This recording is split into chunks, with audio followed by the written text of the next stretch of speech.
आप सभी लोगों को शरद पूनम की शुभकामनाएं। शरद पूनम का इतना महत्व क्यों है? क्योंकि चंद्र भगवान शरद पूनम की रात में अपनी 16 कलाओं से परिपूर्ण होकर अपने प्रकाश के माध्यम से इस पृथ्वी पर अमृत की वर्षा करते हैं, जिससे शरीर को आरोग्यता प्राप्त होती है और नेत्रों की रोशनी में वृद्धि होती है। इसलिए समय निकालकर जरूर से यह लाभ लेना चाहिए। चांद के प्रकाश में बैठना चाहिए। जो बड़े बुजुर्ग हैं, बीमार लोग हैं, वो लेट करके भी ये लाभ ले सकते हैं, और जो सक्षम है, शरीर स्वस्थ है, वो बैठ करके इसका लाभ लें। तो आप चांद के प्रकाश में बैठकर जब ध्यान करिए, शरद पूनम की रात में जब ध्यान करने का विशेष फायदा होता है। तभी तो श्री कृष्ण भगवान ने गोपियों को ब्रह्मानंद का आनंद लुटाया था। एक होता है आनंद जो जैसे कि भूख लगी और खाना खा लिया और थोड़ी देर में वो भूख मिट जाएगी, फिर से भूख लगेगी, फिर से खाने के लिए कुछ चाहिए, फिर से खाने की इच्छा होगी कि मुझे कुछ चाहिए, तभी भूख शांत होगी। लेकिन एक ऐसा आनंद होता है, एक ऐसी भूख होती है जिसे खाने के बाद फिर से बार बार भूख नहीं लगती है। तो श्री कृष्ण भगवान ने भगवान के आनंद से परिपूर्ण कर दिया गोपियों को। उनकी सदा सदा के लिए ये भूख मिट गई। जब चाहे वो आनंद ले सकते हैं, ऐसा आनंद उन्हें प्रदान कर दिया। यानी श्री कृष्ण भगवान ने अपने तत्व रूप का आनंद दे दिया। और वो आनंद कैसे प्राप्त होगा? यदि जीवन में सद्गुरु है और सद्गुरु से प्राप्त आपने गुरु दीक्षा लिया है, उसका जब ध्यान करोगे, सेवा करोगे, तब सद्गुरु जी से मांगना नहीं पड़ेगा। वो स्वयं आपकी सेवा, आपकी भक्ति से प्रसन्न होकर स्वतः देंगे। इसलिए समय निकाल कर शरद पूनम की रात में जरूर से जरूर जब ध्यान में समय लगाना चाहिए, व्यर्थ में समय नहीं गंवाना चाहिए। और एक बात बता देती हूँ, आजकल मोबाइल की दुनिया है। देखते होंगे आपके घर में बच्चे होंगे, कहना नहीं मानते हैं। उन्हें भोजन नहीं दोगे तो चलेगा, लेकिन उन्हें मोबाइल नहीं दोगे तो नहीं चलेगा। जरा जरा सी बात में चिड़चिड़ापन करते हैं, कहना नहीं मानते हैं, पढ़ने में ध्यान नहीं देते हैं। तो उसके लिए शरद पूनम की रात में एक प्रयोग करना है, और ये प्रयोग आप कर सकते हो। अगर ये बच्चा करे तो बहुत ही अच्छी बात है। अगर बच्चा नहीं करे तो आप स्वयं, माता पिता स्वयं, बड़े बुजुर्ग जो भी हैं, बच्चे के निमित्त करेंगे तो उससे फायदा होगा। तो करना क्या है, चंद्र भगवान जो है ना, वो मन के स्वामी हैं। तो शरद पूनम की रात में एक लोटे में जल भर लीजिए।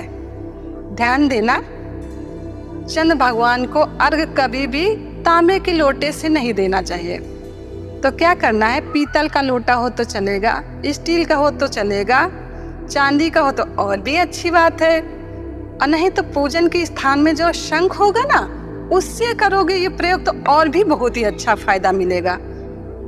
तो करना क्या है, जल भर लिया शंख में या लोटे में, उसमें कच्चा दूध डाल दीजिए। अब ये उपाय खाली दूध से करोगे तो भी चलेगा, नहीं तो जल में कच्चा दूध डाल दीजिए, थोड़ा सा चावल डाल दीजिए, और फूल, सफेद फूल हो तो बहुत ही अच्छी बात है, नहीं तो कोई भी फूल हो, फूल डाल दीजिए। और फिर चंद्र भगवान को अर्घ्य दीजिए, और इस मंत्र का जप करते रहिए अर्घ्य देते समय। ओम श्राम श्री श्राम चनवसे नमः।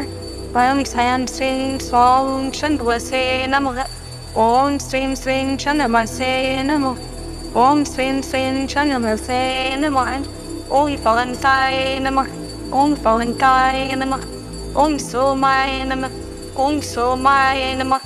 ओम शनदेवाय। सारे मंत्रों में यदि किसी को सारे मंत्र नहीं है तो चलेगा, केवल ओम शनदेवाय नमः इस मंत्र से अर्घ्य दीजिए। बहुत मंत्रों के उसमें मत उलझिए, सिर्फ भाव जागृत करिए।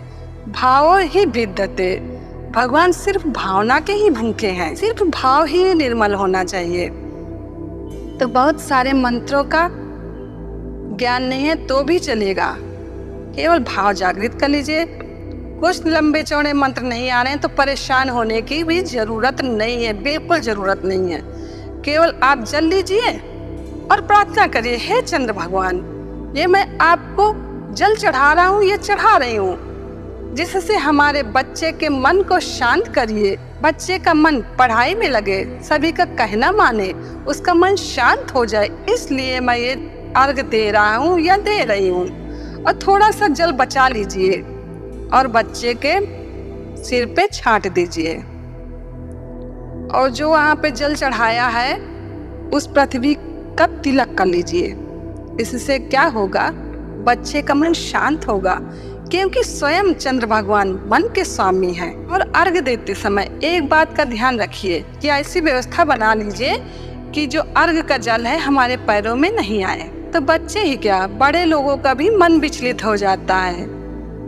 आज की भागा दौड़ में कितनी सारी जिम्मेदारियां होती हैं, मन बेचैन हो जाता है। इसलिए शरद पूनम की रात में चंद्र भगवान की पूजा सभी को कर लेना चाहिए और उनसे प्रार्थना करनी चाहिए कि हमारा मन हमारे गुरुजी के चरणों में लगे, हमारा मन भक्ति में लगे, हमारा मन स्थिर रहे सदैव भक्ति में, भगवान के चरणों में।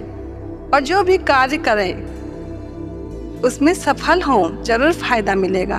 तो ये बात क्लियर हो गई। बच्चे के लिए यह उपाय करिए, बहुत फायदा होगा। अब जान लेते हैं कि शरद पूनम को कोजागर पूनम क्यों कहते हैं। शरद पूनम के दिन विष्णु भगवान सहित लक्ष्मी जी की पूजा करने का विशेष महत्व है। क्यों? क्योंकि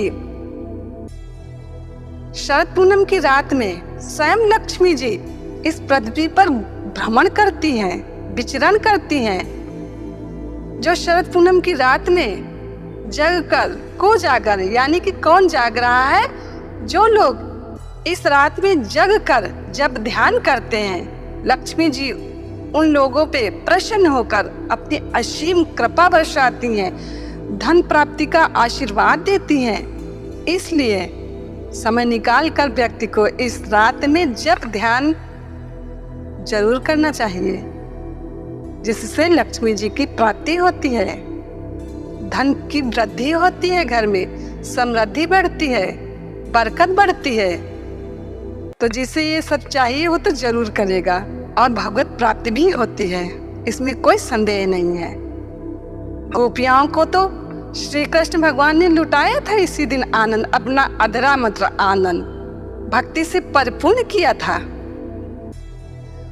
जो जगत में झूठी मान्यताएं हैं, वो झूठी मान्यताओं को मिटाकर अपने आत्मानंद का रस का पान कराया था।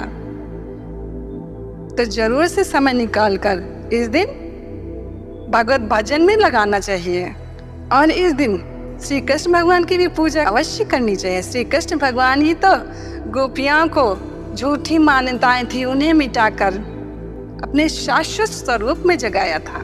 कभी न मिटने वाला आनंद है, उस आनंद से परिपूर्ण कर दिया था श्री कृष्ण भगवान ने गोपियों को। तो इसलिए शरद पूनम के दिन विष्णु भगवान सहित लक्ष्मी जी, चंद्र भगवान और श्री कृष्ण भगवान की पूजा करनी चाहिए। तो शरद पूनम की रात में दूध और चावल से बनी हुई खीर बनाकर जरूर रखना चाहिए, क्योंकि इस दिन चांद के प्रकाश से अमृत की वर्षा होती है, जिससे हमको आरोग्यता के कण मिलेंगे और हमारा शरीर और मन स्वस्थ रहेगा। इस दिन खीर ही क्या, खाने का कोई भी सामान हो ना, वो आप रख सकते हो, क्योंकि सभी सामानों में आरोग्यता के कण आ जाएंगे।